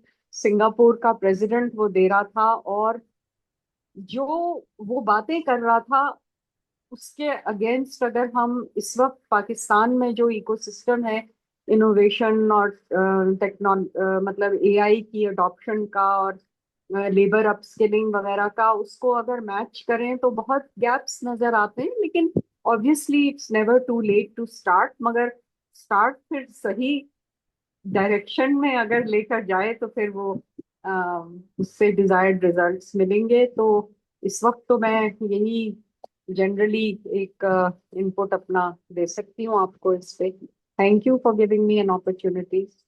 Thank you ma'am. जी कोई और? आप हाथ खड़ा कर सकते हैं या माइक को ऑन करके बात कर सकते हैं। Doctor M A, doctor Irfan, doctor Baqar ji मैं इसमें एक बात ऐड करना चाहूँगा। देखें अभी भी दोबारा जो बातें हुई हैं उसमें यही है कि कुछ फेयरनेस की बातें हो रही हैं कि वो कल्चर होना चाहिए। It's what does it mean? It means कि हमारे कंट्री में कोई इशू है ऐसा, तो वो इशू मतलब क्या वो ऐसा इशू है जिसको हम रिजॉल्व नहीं कर सकते और हमारा कंट्री फ्लोरिश नहीं कर सकता? तो अभी तक जितनी मैंने टॉक सुनी है उसमें एक सेंस ऑफ फेयर है। तो एम आई राइट? जुल्फार मीर साहब, जी थैंक यू। देखें, काम तो सब कुछ करना चाहते हैं, हर बंदा कहता है कि मैं सुबह उठूं और एक बड़ा काम करूं जिससे पूरे का पूरा जो मुल्क है वो चेंज आ जाए और डेवलपमेंट आ जाए। एक्चुअली हमारे यहाँ जिस तरह अभी डॉक्टर जलील साहब बता रहे थे, ये बिल्कुल एक कल्चरल इशू है जो हमें फील नहीं होता। ये कल्चरल इशू है। अगर हम इसको माइक्रो लेवल पे देखें, और अगर मैक्रो लेवल पे देखें तो हमें गवर्नेंस इशू काफ़ी ज़्यादा है। आपने बहुत अच्छी बात की, एंटरप्रेन्योर की बात की। हर बंदा जो है वो एंटरप्रेन्योर बनना चाहता है कि मैं अपना कोई प्रोडक्ट लॉन्च करूं, कोई नया काम करूं, कोई नया इनिशिएटिव लेके आऊं। लेकिन हमारे यहाँ इतने झमेले हैं कि इतने गवर्नेंस इशू हैं कि हम कोई भी काम सही तरीके से नहीं कर पाते। हमारे इतने टैक्टिस हैं मैं सॉरी सर इरफान, मैं आपकी बात काट रहा हूँ। मुझे ये बताएं, ये यहाँ पर बीकन हाउस जो है ये प्राइवेट सेक्टर का है गवर्नमेंट सेक्टर का? प्राइवेट सेक्टर का। प्राइवेट सेक्टर ये कैसे फ्लोरिश कर गया? लम्स कैसे फ्लोरिश कर गए? बाकी इदारे और क्या प्राइवेट, क्या हमारे मुल्क में और प्राइवेट सेक्टर फ्लोरिश नहीं कर रहा? तो हमें ये क्यों सेंस ऑफ फेयर है? ये बात मुझे समझ में नहीं आ सर, आप अगर सिंपल एक आपने एंटरप्रेन्योर की बात की, मैं दोबारा जाऊंगा। आपने एंटरप्रेन्योर का कहा, आपने कभी ये सोचा है कि हम एक छोटा सा अगर एक बिजनेस भी स्टार्ट करते हैं तो वो स्टार्ट करने के लिए हमें कितनी कंडीशन और कितनी टेक्निकलिटीज को फॉलो करना पड़ता है, फिर जाके हम लोग एक बिजनेस की तरफ जा सकते हैं। और हमारे यहाँ बिजनेस कितना फ्रेंडली है, ये आप जरा माइक्रो लेवल पे देखें। माइक्रो तो बात की बात है कि हम एक बिजनेस स्टार्ट करना चाहते हैं इस्लामाबाद में या किसी भी इलाके में, तो हमें वो बिजनेस स्टार्ट करने के लिए हमें किस किस डिपार्टमेंट से परमिशन लेना पड़ती है। एक छोटा सा पेट्रोल पंप मैं बताता हूँ, उसको बनाने के लिए 50 के करीब डिपार्टमेंट से आपको एनओसी लेनी पड़ती है। 50 के करीब, एक छोटा सा पेट्रोल पंप बनाने के लिए। एक जॉइंट अकाउंट खोलने के लिए आपको बिजनेस के लिए 30 से 40 कंडीशन पूरी करनी पड़ती हैं। ये बताइए, छोटी सी बात बता रहा हूँ आपको। फिर वो एफबीआर के इश्यूज, फिर आपको टैक्स के, फिर मुख्तलिफ डिपार्टमेंट की आपको जो कंडीशंस हैं, बिजा कंडीशंस हैं, वो आपको फॉलो करनी पड़ती हैं, पूरी करनी पड़ती हैं, फिर आके आप काम कर सकते हैं। इंसान तो कहता है कि मैं डॉक्टर बन चुका हूँ, पीएचडी कर चुका हूँ और मैं कल मार्केट में आऊँ और छा जाऊँ। ये ऐसा पॉसिबल नहीं है। हमें काफ़ी चीज़ों को मद्देनजर रखना पड़ता है, काफ़ी चीज़ों को देखना पड़ता है। मैं डॉक्टर साले साहब की बात को मैं कोट करूंगा, उन्होंने बड़ी अच्छी बात की कि नोबल लॉरिएट ने जो बात कर दी है वो ज़रूरी नहीं है कि वो पाकिस्तान के कॉन्टेक्स्ट में ठीक भी है या गलत है। पाकिस्तान के कॉन्टेक्स्ट में ये चीज़ें ठीक नहीं है। पाकिस्तान का कल्चर और है, पाकिस्तान की टेक्निकलिटीज और है। हम उसको अपनी पाकिस्तान पे इम्प्लीमेंट नहीं कर सकते। हम ये नहीं कह सकते कि जो इनोवेशन वहाँ पे है वो वाकई हमारे यहाँ हो सकती है या नहीं हो सकती। इन्होंने बात की कि जो डेवलपमेंट होनी चाहिए, हम एग्री भी देखें, एग्री में कितनी इनोवेशन आई है, कितनी डेवलपमेंट अगर आ चुकी है, लेकिन स्टिल अभी तक हम सीड बाहर से मंगवा रहे हैं। अभी तक हमारी जो टेक्नोलॉजिकल जो टूल्स हैं जो एग्रीकल्चर के हैं, क्योंकि एग्रीकल्चर की बात इसलिए कर रहा हूँ, हमारा 70 से 80% जो है डायरेक्टली इनडायरेक्टली जो है वो हम एग्री के साथ एसोसिएट। हमें तो अभी तक सीड बाहर से लेना पड़ता है। हमारी अभी तक जो वेजिटेबल्स हैं वो इतनी महंगी है, हमारी पर एकड़ जो कॉस्ट है वो इतनी ज़्यादा है। तो हमें तो कोई फायदा नहीं हुआ ना इस इनोवेशन का, डेवलपमेंट का। वो so called innovation, so called development कहूंगा ना, तो वो तो नहीं है हमारा। हमें तो अब वो एग्रीकल्चर कहते हुए भी शर्म आती है, क्योंकि हम तो अब वो एक प्लॉटिस्तान और वो डीएचए की तरफ चले गए हैं। माजर के साथ। इरफान इरफान इरफान इरफान हम जी जी। ट्रैक से अब उतर रहे हैं थोड़ा सा। बलोचिस्तान के अंदर भी शायद इनोवेशन हो। एक एक चाहे हम जो मर्जी उनको कहें, लेकिन रियाज मलिक ने, मलिक रियाज साहब ने बहरिया में जो इनोवेटिव स्टाइल दिया है एक हाउसिंग का, और उन्होंने हाउसिंग का स्ट्रक्चर एग्री तो चेंज कर खत्म दिया कर कि दिया ना ऐसे सर, एग्री तो ऐसे खत्म कर दिया ना। सर, वो अभी एग्री अभी को हम फिर कहाँ एग्रीकल्चर पे की ले तरफ गए भी ना। आए। नहीं इरफान, एग्रीकल्चर के ऊपर भी हम आते हैं, sorry to cut you, but agriculture में भी इनोवेटिव हमने होना है ना। हमने बीज को इनोवेट करना है। सर हमें पर किसी ने एकड़, कहा है बाहर से सर मंगवाने मुझे के। सर ये बताएं, अब यहाँ हमारे पास मेरे उस्ताद मोहतरम भी शायद हैं, मैं निशान को देखता हूँ, डॉक्टर खुदा बख्श साहब चले गए हैं, पीछे वो पहले थे, वो एग्री के साथ है। पर एकड़ जो कॉस्ट है जो जी एक गंदम को पैदा करने के लिए आती है, जी वो बिल्कुल। आप, सोलर भी आ गया, काफी चीजें आ गई, अभी तक किसान हमारा रो रहा है कि हमारी जो कास्ट है वो पूरी नहीं हो रही, अभी तक बिल्कुल वो ठीक। कास्ट पूरी नहीं हो रही। देखिए मैं स्टेपल फूड की बात कर रहा हूँ, गंदम ज़्यादा पैदा की जाती है, तो मैं उसकी अगर बात करूँ सिर्फ एक, तो वो ज़्यादा, उसके ऊपर अभी तक हमारी कास्ट कम नहीं हो रही।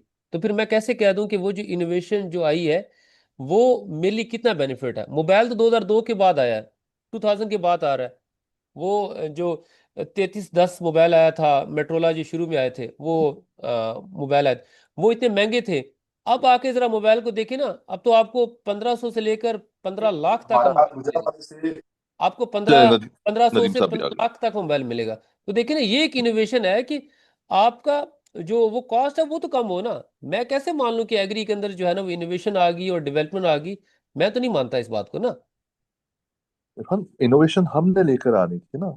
होम ग्रोन होनी चाहिए थी इनोवेशन। सर मेरा वो तो हम कॉस्ट है, नॉर्थ मेरा साउथ, मेरा जो वो कनेक्शन है तो वो कॉस्ट के साथ है कि कॉस्ट तो कम हो ना। वो बिल्कुल कैसी बिल्कुल इनोवेशन है आपकी सर। बात, अली साहब आपकी देखिए, बात वो एक इरफान थ्रेशर देखिए, का रेट देखा आपकी है। बात आपकी बात बिल्कुल ठीक है। बट वो कॉस्ट कम करने में कोई इनोवेटिव आइडिया हो तो हमने खुद लगाना है ना। सर मैं क्या वही हम तो कह इनोवेट रहा हूँ कर कि रहे हमारे हैं? जो हमारा इंस्टीट्यूट्स हैं, कल्चर है, हमारे जो हमारा इंस्टीट्यूट्स कल्चर हैं। है इनोवेट करने का। क्या हम फिर पैसों की बात करेंगे कि फाइनेंसिंग नहीं? क्या अब हम फिर बात करेंगे कि गवर्नमेंट कुछ नहीं कर रही है? हम फिर उसी के ऊपर जाएंगे जब पूरा मॉर्कर में हिस्टोरियन हिस्ट्री हिस्ट्री खंगाल के बता दिया कि कौन से लोग थे जो कि इनोवेट कर रहे थे, आपस में एक्सचेंज कर रहे थे। रिपब्लिक ऑफ लेटर्स था, तमाम चीजें जो जो उसने एक्सप्लोर करके बताई हैं।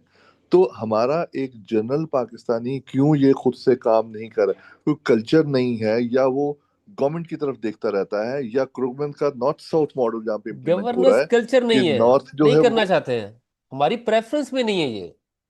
एग्री बिल्कुल इज ठीक, नॉट अवर बिल्कुल सही। Preference, agri is not our preference. Mother के साथ हमारी ये प्रेफरेंस नहीं है। कोई भी आप सर्वे करके केस स्टडी देख लें, कोई भी वो एग्रीकल्चर नहीं करना चाहता। वो बड़ा कैसे कहते हैं, बड़ा पथेटिक काम है, कौन वो ये प्लॉइंग करे और इतना काम वारा करे। हर बंदा जो है वो जब से ये कवर्ड के बाद जो आफ्टर कवर्ड आया, तो हर बंदा जो है वो शॉर्टकट की तरफ चला गया है, ऑनलाइन की तरफ चला गया है, एआई की तरफ चला गया है। और अब उस पे वो बेनिफिट नहीं है। आप जरा बेनिफिट को कॉम्प्रोमाइज करें ना, कॉस्ट बेनिफिट अगर निकालें तो एग्री में कोई भी इनोवेशन नहीं है सर, कोई भी नहीं है। आज 1 रुपया कम हुआ है डीजल का, आज की बात ले लेते हैं ना, आज की सर, आज 1 रुपया कम हुआ है डीजल का, और 6 रुपए के करीब जो है ना वो पेट्रोल की प्राइस कम हुई है। मुझे ये बताएं, अभी ये पीक का टाइम है, सोइंग स्टार्ट होने वाली है गंदम की सोइंग स्टार्ट होने वाली है पंजाब में। इस वक्त आके 1 रुपया डीजल की जो हमें इन्होंने जो कम दिया है, तो उसका मुझे बताएं कि उसमें क्या वो करे, वो कौन सा इनोवेशन आइडिया लेके आए। एक किसान जो 12 एकड़ वाले को हम कहते हैं कि वो एक किसान है, वो कौन सा इनोवेशन आइडिया लेके आए, और वो कौन से शम्पीटर को पढ़े और कौन से ये नोबल एरिएट को पढ़े कि उसको अप्लाई करते हैं और एग्री के ऊपर हमारा ये प्रोडक्ट हो जाएगा। और नहीं है अली साहब, हमें एकेडमिया की वो थॉट से निकलना पड़ेगा। वो हमें जो पैथेटिक एग्री इकोनॉमिक्स पढ़ाई गई है और वो चीज़ें पढ़ाई गई है ना, वो अप्लाई नहीं होती। डॉक्टर नदीम साहब अक्सर बार बार वेबिनार में ये कह रहे हैं, और वो बिल्कुल ठीक कह रहे हैं। सुन नहीं रहा, माजरत के साथ लोग सुन नहीं रहे उन्हें, लेकिन सुनेंगे ऐसा ऐसा। हमें वो जो चीज़ें पढ़ाई गई वो सारी की सारी कहानी है, राम कहानी है सारी, कुछ भी नहीं है। वो हमें उसका फायदा ही नहीं हो रहा। वो स्टॉक एक्सचेंज में वो कहते हैं कि स्टॉक एक्सचेंज में इतनी बेहतरी आ गई है, स्टॉक एक्सचेंज में इतनी कमी आ चुकी है। वो एक रेडी वाले के पास मैं छली लेने गया था, वो मुझे कह रहा था कि यार ये क्या होता है, मुझे इस चीज़ का क्या फायदा हुआ है, स्टॉक एक्सचेंज ऊपर जाए नीचे जाए, मैंने तो वही अपना काम कर रहा है, मेरा तो कोई भी ट्रिकल डाउन बेनिफिट नहीं है।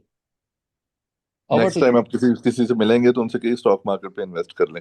साकिब जलील मलिक बैठे हुए हैं ये स्टॉक मार्केट के साथ काफी अटैच रहे हैं। साकिब, इफ यू कैन, और थोड़ा सा इनोवेटिव वाली साइड पे जो आर्यन ह्यूइट का था, कोई स्टॉक मार्केट में इनोवेशन आई हो, एससीसीपी ने कोई कैसा काम किया हो जिससे बहुत सारी प्रोडक्ट्स निकल गई हो, बहुत सारी प्रोडक्ट्स आ गई हो, डिस्ट्रक्टिव माइंडसेट हो लेकिन उससे कोई कंस्ट्रक्टिव आउटकम निकला हो। साकिब साहब, जब तक साकिब साहब नहीं आते कोई और अगर हैं, सादिया राना, सबा अनवर। जी प्लीज आप लोग बोलें। आप मेजॉरिटी लोग जो है वो टीचर हैं, प्रोफेसर्स हैं, स्टूडेंट्स हैं, हम सबको मौका दे रहे हैं। देखें ये एक बड़ा बिलाल एक साहब, ओपन फोरम है, प्लीज आए। मोहम्मद बिलाल जी सीजे।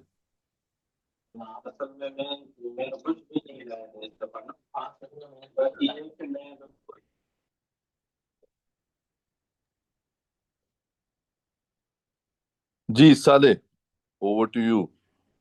आर्गियन ह्यूइट डिस्ट्रक्टिव हैं लेकिन वो कंस्ट्रक्टिव वाली साइड पे बहुत कंट्रीब्यूट कर रहे हैं।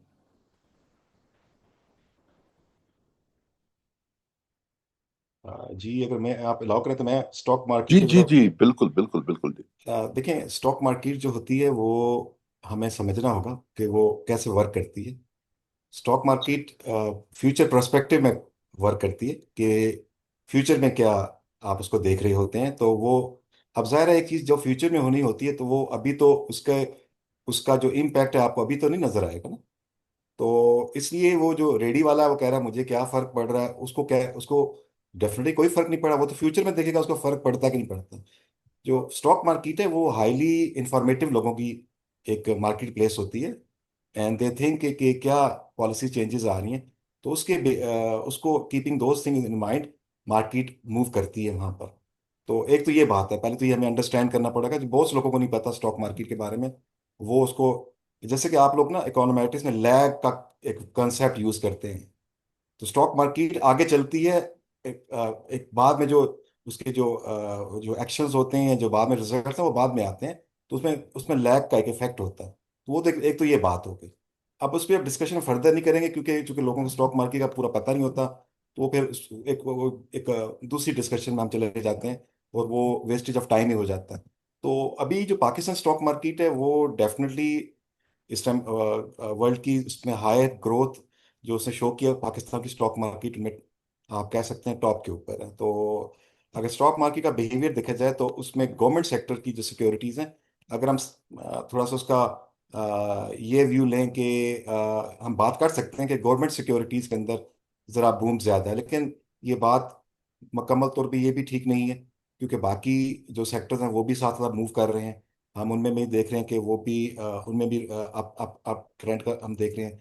बैंकिंग सेक्टर जो होता है वो भी इस टाइम सबसे हाईएस्ट उसकी परफॉर्मेंस है।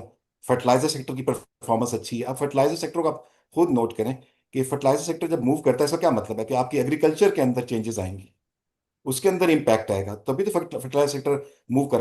आपका फर्टिलाइजर सेक्टर हाईली वो उस सेक्टर में आता है जो डिविडेंड पेमेंट वाला सेक्टर है। अब जो जो शेयर्स जो स्टॉक्स डिविडेंड देते हैं हम उनको ब्लू चिप्स कहते हैं। तो फर्टिलाइजर सेक्टर की बहुत सी कंपनीज ब्लू ब्लू चिप्स के अंदर कंसिडर होती हैं। क्यों? द रीजन इज दैट उनका लिंक जो है वो हमारा उसके साथ है, एग्रीकल्चर के साथ है। तो आगे डेफिनेटली जब इकोनॉमी जब और सेटल होगी तो हम फ्यूचर में देखेंगे कि डिफरेंट सेक्टर्स के अंदर जो है वो चेंजेस आएंगी।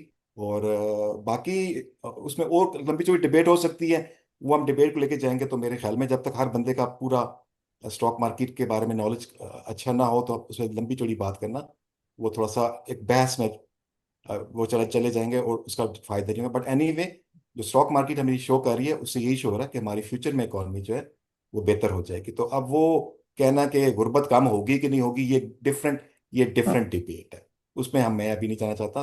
तो यह पाकिस्तान की स्टॉक मार्केट राइट नाउ इससे हाईएस्ट उसके ग्रोथ रेट सबसे हाईएस्ट है, और वो हम उसको भी विटनेस कर रहे हैं। उसका इंडेक्स जो है वो 1,60,64,000 के करीब आज इसका इंडेक्स था। तो स्टॉक मार्केट को देखें, स्टॉक मार्केट को कहते हैं कि बैरोमीटर ऑफ इकोनॉमी है। अब ये तो हमारी तो कोई थ्योरी है नहीं, हम वेस्ट की थ्योरी हम मानने पे तैयार नहीं है, तो फिर किसकी थ्योरी माननी है? तो हमने फिर यही कहते रहना कि नहीं हमारा कल्चर का प्रॉब्लम है। तो फिर कल्चर का प्रॉब्लम है तो हमें घर बैठ जाना चाहिए। हमें क्या कर सकते हैं इसका? कोई सोल्यूशन तो हो ना, इस कल्चर को कैसे चेंज करना है, तो क्या करना है? तो अब ये कहना जी कि नहीं बाकी इंडस्ट्री कोई काम नहीं कर रही है तो प्राइवेट सेक्टर तो हमारा काम कर रहा है ना। अब ये आरिफ हबीब कौन है? वो प्राइवेट प्राइवेट सेक्टर का बंदा है। वो कोई इतना बड़ा सेठ आदमी तो नहीं था शुरू में। वो आया, उसने किया, आज उसने परफॉर्म, फातिमा फर्टिलाइजर का वो मालिक। तो हर्डल किसको नहीं होती हैं? क्या दुनिया में आपको बिल्कुल रेडीमेड चीज बना के दे दी जाए कि जी ऐसा ऐसा नहीं होता? बिजनेस के अंदर हर्डल्स होती हैं, और हर्डल में से गुजरना ही एक एक कामयाब बंदे का काम होता है। ये जो माइक्रोसॉफ्ट जो बनी है, तो क्या उसको, ठीक है उसको वहां पर लगे, लेकिन बाकी कंपनीज को देखें उनको हर्डल्स आई हैं। आज अगर आप फेसबुक को देखें, उसको आज भी हर्डल्स हैं। तो क्या वो अब ये कहना जी कि नहीं अब ये हर्डल्स हैं हम आगे नहीं जा सकते? नहीं, ये हर्डल्स तो चले, ये गवर्नमेंट कर रही है। तो गवर्नमेंट तो हर जगह, हर देखिए, हर जो प्राइवेट सेक्टर की कंपनी है उसको भी हर्डल फेस हो रही हैं, होती हैं हर्डल्स हर जगह पर। लेकिन हमें सिर्फ हर्डल्स के ऊपर ही तो बात नहीं करनी ना। उन कंपनीज की बात करें जो इन हर्डल्स के बावजूद आगे जा रही हैं। हमें पॉजिटिविटी की तरफ जाना चाहिए। ठीक है, जो दूसरा इफेक्ट है, नेगेटिव इफेक्ट है, उसके ऊपर हमें डिस्कशन जरूर करनी चाहिए। और हमें वो डिस्कशन इसलिए नहीं करनी चाहिए कि नहीं ये देखिए ये हो रहा है तो अब मैं तो नहीं कर सकता, मैं तो अब घर बैठ जाऊंगा। नहीं, हमें डिस्कशन उस पर इस तरह करनी चाहिए, हाँ ये है, इसको कैसे डाइल्यूट किया जाए, इसको कैसे बेहतर बनाया जाए। बांग्लादेश में जो वो जो उनका नोबल नोबल लॉरिएट था, उसने क्या चेंजेस नहीं किए? वो देखे ना, वो उस इकोनॉमी को लेकर कहाँ चला गया वहां पर। तो वो कौन था? वही पीएचडी था वो भी। तो कहने का मतलब है क्या, वो ये हर्डल्स, तो स्टेट पाथ कहीं नहीं मिलेगा, स्मूथ पाथ कहीं नहीं मिलेगा। आज जो प्राइवेट सेक्टर उनको भी हर्डल्स आती हैं। तो परेशानियां सबको हैं यहाँ पर। लेकिन हमें देखना है कि हमें पॉजिटिविटी की तरफ जाना पड़ेगा। और जो आजकल जो नई इनोवेशन हो रही है उसको हमने अडॉप्ट, अब इसको भी अडॉप्ट नहीं करेंगे और हम ये कल्चर की बातें करते रहेंगे तो हम कभी भी कामयाब नहीं हो सकेंगे। आप एग्रीकल्चर में एआई को लगाएं ना, यूज करें। वो उसके अंदर वो आइडेंटिफाई कर लेता है, क्या नाम है, वो जो क्या बोलते हैं जो उसका एक जो नई टेक्नोलॉजी है विजन की, वो आप उसको पिक्चर्स दें वो बता देगा यहाँ पर कौन सी पेस्टिसाइड आपने डालनी है।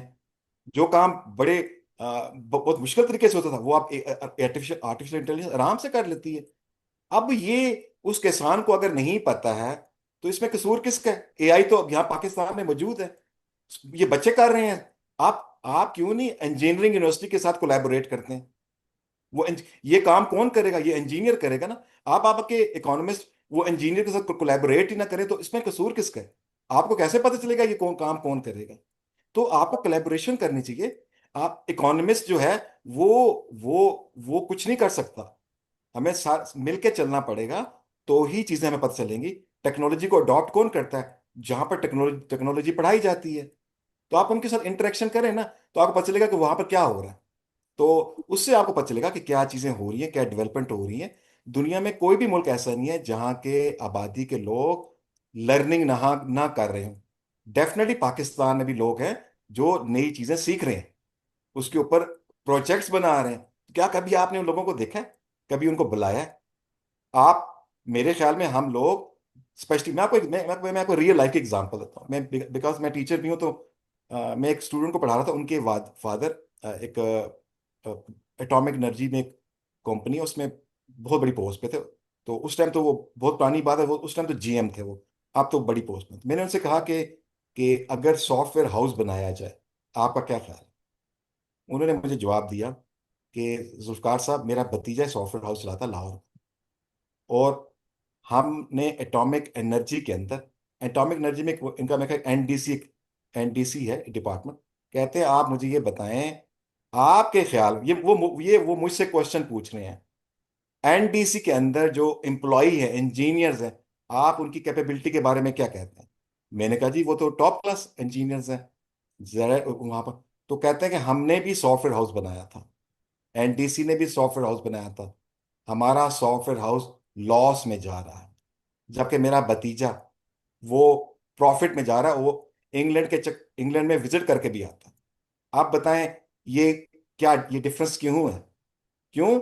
हमें, मैं गवर्नमेंट सेक्टर को क्रिटिसाइज नहीं करता, मैं just I am telling you that ये जो बिहेवियर है ना, थिंकिंग स्टाइल है, ये जहां पर भी ऐसा होगा, वहां पर एक जगह पर ग्रोथ होगी, एक जगह पर स्टैग्नेशन होगी। ये सिर्फ हमारा थिंकिंग स्टाइल है। जब तक हम इससे नहीं निकलेंगे, वो एक्सक्यूजेस करते रहेंगे, एक एक्सक्यूज करेंगे तो इंशाल्लाह दूसरा एक्सक्यूज भी सामने खड़ा होगा, वो कहेगा मेरी बारी भी है, आप मेरी बात भी करें। तो एक्सक्यूजेस के अंदर ही फंसे रहेंगे। और जब तक हम एक्शन नहीं लेंगे, I think we should take the action and do we should do coordination with other sectors as well. और हम देखें कि जो प्रॉब्लम्स हैं इनके अंदर रहते हुए हम आगे कैसे बढ़ सकते हैं। बिल्कुल ठीक है मीर साहब। डॉक्टर आर्य, आपने हैंड रेज किया था, प्लीज। जी अली, मैं एक बस सिंपल सी बात कहना चाह रही हूँ कि देखें, इनोवेशन होती क्या है। Basically ideas. तो हमारे यहाँ भी मैंने देखा है कि कॉम्पिटिशन्स होते हैं जिसमें एंटरप्रेन्योरियल आइडियाज को यानी डिस्प्ले किया जाता है। और मेरे ख्याल से वो हेल्दी ट्रेंड है एक। लेकिन अब हमें इस पूरे जो सिस्टम है इनोवेशन की प्रमोशन का, उसको थोड़ा सा ना मैप आउट करने की जरूरत है कि ये जो आइडियाज के कॉम्पिटिशन्स होते हैं, और इनमें जो आइडियाज प्रेजेंट किए जाते हैं, उनको किस हद तक मतलब आगे कमर्शलाइजेशन की तरफ ले जाने में जो हमारे इंस्टीट्यूशनल स्ट्रक्चर है, चाहे वो पब्लिक सेक्टर का हो चाहे प्राइवेट सेक्टर का हो, वो कितना प्रोमोट करता है, कितना नर्चर करता है उस सारे सिस्टम को, आई थिंक। और दूसरा मैं ये कहूंगी कि being a social scientist, I think हमें थोड़ा सा अपने सोशल नॉर्म्स को भी बदलने की जरूरत है, और वर्क एथिक को भी बदलने की जरूरत है। हम बहुत ज्यादा बहस मुबाहिसे में पढ़ के ना वो चीजों को गैर जरूरी तौर पे कॉम्प्लिकेट करते चले जाते हैं, जब तक कि एक नो एग्जिट वाला सिस्टम सामने आ जाता है। But I think we need to get out of it. और ऑब्वियसली बहुत चीजों के लिए बहुत देर भी हो चुकी है। I mean, I would beg to differ with doctor Zulfiqar के सिर्फ अगर कुछ हमें शोकेस होती हुई चीजें नजर आती हैं, दैट डजंट मीन के गैप्स नहीं हैं। क्योंकि सबसे पहले ये रियलाइजेशन होनी कि जिन आइडियाज को नोबेल प्राइज से रिवॉर्ड किया गया है, उन आइडियाज को उस तरह से फ्लरिश करने के लिए पाकिस्तान में कितना फर्टाइल ग्राउंड मौजूद है। जब तक हम उसको अच्छी तरह एनालाइज करके और उसकी रिस्पॉन्सिबिलिटी खुद भी ना लें, और जहाँ पे डालनी चाहिए वहां भी ना डालें, तो मसला तो नहीं हल होगा। मैं हमेशा अपने स्टूडेंट्स को सोशल नॉर्म्स से बैटल करने के लिए तैयार करती थी। छोटी छोटी बातें होती हैं कि यू हैव टू बैलेंस, कि हर दफा जब कोई एक सोशल सिचुएशन होती है तो exit from the campus is not the solution, मगर एक पूरे सोसाइटल कल्चर को बदलने की जरूरत है जिसमें इस किस्म की इनोवेशन, रीडिंग, और आई एम सॉरी टू से, आई थिंक मैं पोस्ट रिटायरमेंट में अपने स्टूडेंट्स के मुकाबले में ज्यादा रीडिंग करती हूँ। I can safely say that. क्यों नहीं पढ़ते, क्यों नहीं वक्त गुजारते पढ़ के और उस पर रिफ्लेक्ट करने में। इनोवेशन के आइडियाज बगैर पढ़े हुए, बगैर करंट लिटरेचर को समझे हुए, जहां भी वो जनरेट हो रहा है और उससे आइडियाज पैदा हो रहे हैं, ये ऐसी कोई साइंस नहीं है कि आप रात को सोएंगे और आपको आइडिया आ जाएगा और सुबह आप उसे कमर्शलाइज करके और मिलियनेयर बनने के ख्वाब देखना शुरू कर देंगे। तो ये I just want to make this point. Thank you. Thank you ma'am. Very well said, very well said Mir Sahab as well. Irfan, innovation is not a single day thing ना। आपकी सालों साल की मेहनत लगेगी। 1 रुपया कल डीजल का कम हो गया और एग्रीकल्चर पे क्या हो रहा है, इसलिए इनोवेशन नहीं है। Innovation is something very different. Idea कोई आएगा, आपके पास भी आइडियाज होंगे, उसको लेकर आए, पेपर पे लेकर आए, आगे काम करें, किसानों को समझा रहे हैं क्या आपका मैकेनिज्म होगा। क्योंकि फिर मैं ब्यूरोक्रेसी में घुस जाऊंगा, लेकिन ब्यूरोक्रेसी के अलावा भी हमारा सॉरी टू से, बट एक लाइन में बोलूंगा, मुझे पता है इस पे बहस चल पड़नी है, जो मैं नहीं चाहता हूँ। हम चाहते हैं कि हम एग्रीकल्चर 70-80% है हमारा, हालांकि कल एलएफएस की एक फाइंडिंग थी जिसपे हम 2.5% एग्रीकल्चर में एम्प्लॉयमेंट मजीद कम होगी। इस पे भी वावेला होगा, लेकिन जी हमने एग्रीकल्चर को बर्बाद कर दिया। एग्रीकल्चर की ग्रोथ बड़ी अच्छी रही है पिछले 50 सालों में, फिर भी उनकी एम्प्लॉयमेंट, जैसे ही वो एग्रीकल्चर सर्विसेज सेक्टर में जाते हैं या इंडस्ट्री सेक्टर में जाते हैं तो ये डेवलपमेंट की निशानी है। अब हम कहेंगे ये वेस्टर्न का मॉडल है, नहीं, ये वेस्टर्न का मॉडल हो या ना हो, दैट्स अ फैक्ट। मार्क्स को पढ़ लें, माल्थस को पढ़ लें, शुम्पीटर को पढ़ लें, एगियन को पढ़ लें, मेरे फेवरेट केन्स को पढ़ लें, तो वो ये सारी की सारी चीजें होती हैं। इरफान, आप किसका कह रहे थे, डॉक्टर सफिया और डॉक्टर सैफ?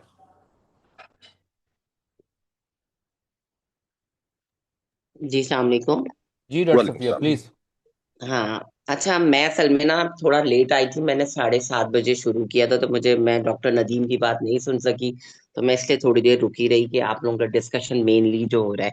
अच्छा देखिए, एक चीज जो मैं डॉक्टर जुल्फकार से बिल्कुल अग्री करूंगी, अब हमें रोना छोड़ देना चाहिए।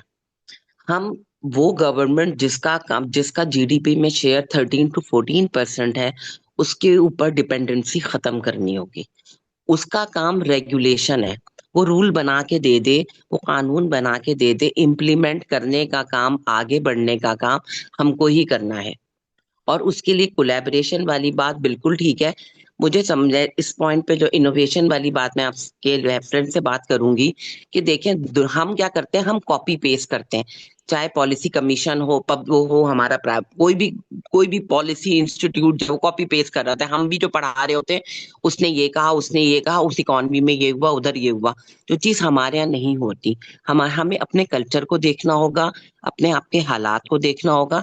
बड़ी छोटी सी एग्जाम्पल है, तो मैं कई सालों से इस बात पे मैं कहती हूँ कि देखें, हमारे यहाँ अगर वो इंजीनियरिंग यूनिवर्सिटीज हैं, पहले नंबर पे मैकेनिकल, कोई मशीन नहीं बना रहे। दूसरे नंबर पे आपके पास क्या, पहला मैकेनिकल होता है, दूसरा इलेक्ट्रॉनिक, कोई इलेक्ट्रॉनिक हम नहीं बना रहे। हमारे पास तो मिनरल इंजीनियर्स होने चाहिए, माइनिंग के इंजीनियर्स होने चाहिए, वाटर इंजीनियरिंग हमारे यहाँ पढ़ानी चाहिए। हम उसमें हमें कितनी इनोवेशन चाहिए, हम खुद भी तो कुछ करें ना। जरूरी है कि हम हर वक्त जो है वो वेस्ट की शक्ल देखें, अमेरिका की शक्ल देखें, चाइना की शक्ल देखें। सब अपने अपने हालात के हिसाब से कर रहे हैं ना अपने यहाँ प्रोडक्शन और इनोवेशन। तो हम क्यों पीछे, वैसे हम फैशन में देख लें, हम पीछे नहीं है, अल्हम्दुलिल्लाह बिल्कुल भी पीछे नहीं है, बिल्कुल पैरेलल चल रहे हैं। बहुत सारे टीवी ड्रामों में हम बहुत जबरदस्त चल रहे हैं, बहुत सारे और काम हैं जो हमारे यहाँ बहुत अच्छे हो रहे हैं और बिल्कुल लेवल पे हो रहे हैं। फाइनेंशियल सेक्टर हम अपनी अगर लेके जाएं तो वो बासल 2, 3, 4 तक हम बिल्कुल पैरेलल अमेरिका के साथ चल रहे हैं, बहुत सारी चीजों में आगे जा रहे हैं। तो क्या वो अपने, जिसको हम कहते हैं ना उर्दू में, मारूजी हालात को देख के हम क्यों नहीं इनोवेशन की तरफ जाते? और इनोवेशन से जिंदगी आसान होगी, जिंदगी मुश्किल नहीं होगी। हुकूमत की डिपेंडेंसी छोड़नी पड़ेगी हमें। मेरी मामूली छोटी सी बात है ये मेरी। जी मैम, बिल्कुल बिल्कुल सही बात है आपकी, हुकूमत की डिपेंडेंसी बिल्कुल छोड़नी पड़ेगी।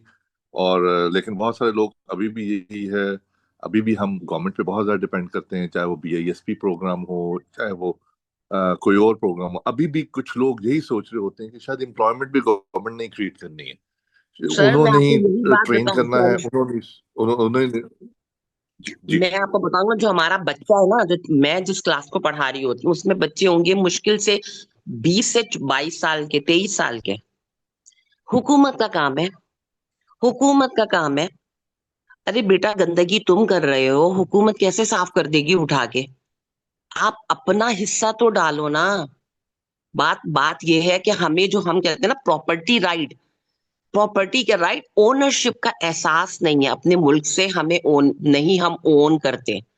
जिस दिन हम अपने मुल्क को ओन करने लगेंगे ना, अपने शहर को, हम सिर्फ अपनी जात को ओन करते हैं। हम अपने उस रीजन को, उस इलाके को, उस कंट्री को ओन ही नहीं करते जिसमें हम आए जाते हैं। क्योंकि हमारे हमारे मेरे बचपन से, मैं 56 ईयर्स की होने वाली हूँ, बचपन से ये सुनते आए हैं कि दुनिया जन्नत है, हम जहन्नुम में रह रहे हैं। और अगली नस्ल, हमारे बाद की भी 2 नस्लें यही बात बोल रही हैं। तो पहले तो उनको बताना होगा कि बेटा हम इतने बुरे नहीं है। जैसे आपने शायद बात की थी, किसने कहा था कि जापान माना जाता है दुनिया का ईमानदार तरीन मुल्क। मैं कहती हूँ बेटा वो ईमानदार तरीन मुल्क वो है कि जिसने मुआहदा किया था 3 कारें आपके पास, सुजुकी, सिविक, होंडा, क्या काम था उनके साथ, मुआहदा क्या हुआ था, और अभी तक हम उनकी वजह से बैठे हुए हैं कि हम कुछ नहीं कर सकते। हम बस नहीं चला सकते अपने मुल्क में, लेकिन हमें उनकी वो गाड़ियां खरीदनी है हर हाल में। हमने वो कल्चर डेवलप किया, वो ईमानदारी की अलामत है। हम बेईमान है, वो बेईमान नहीं है। इसी तरह से आप उठा लें चाइना के साथ। मैं कंट्रोवर्सी में नहीं पढ़ना चाह रही, हम बुरे इतने, हमने बुराई को ना बिल्कुल ओढ़ लिया है। बहुत बुरे हैं, बहुत बुरे हैं, पाकिस्तान बहुत बुरा है, पाकिस्तान के लोग बेईमान, पाकिस्तान के लोग नहीं। हम अच्छी सोच भी तो वो सोचवा के उनको आगे ले जा सकते हैं ना। हम क्यों नफरतें पालें खाली, मोहब्बत भी तो पाल के और हिम्मत करके ओनरशिप करके हम आगे जा सकते हैं।